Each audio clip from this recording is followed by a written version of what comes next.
It really represents the fact that we get so many opportunities on this course, and it's amazing to be able to like throw yourself into as much as possible to do with the subject. Today I brought with me a polygraph. A polygraph is informally known as a lie detector, and it's a way of theoretically trying to detect whether or not someone tells lies. In practice, however, they're very problematic, and my interest is in looking at language and can we use that as a way of detecting lies instead.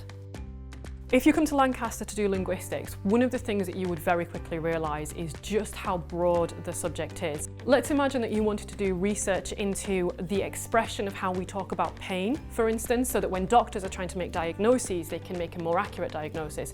We do research on that in our department.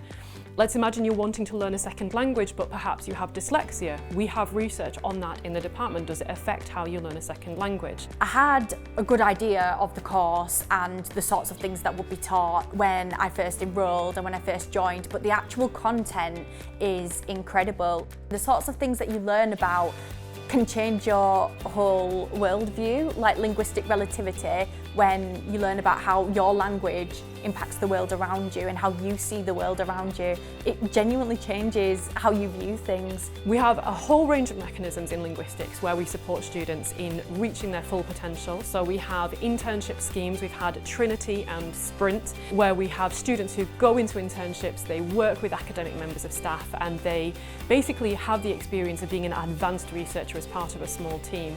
The help was incredible.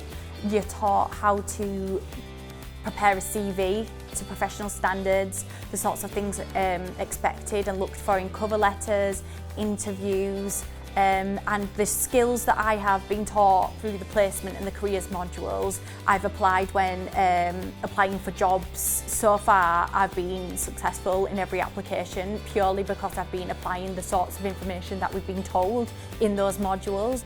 If you do decide to do it, throw yourself into as much as possible, get involved with as much as possible, really experience uni life and the subject, and you will not regret it.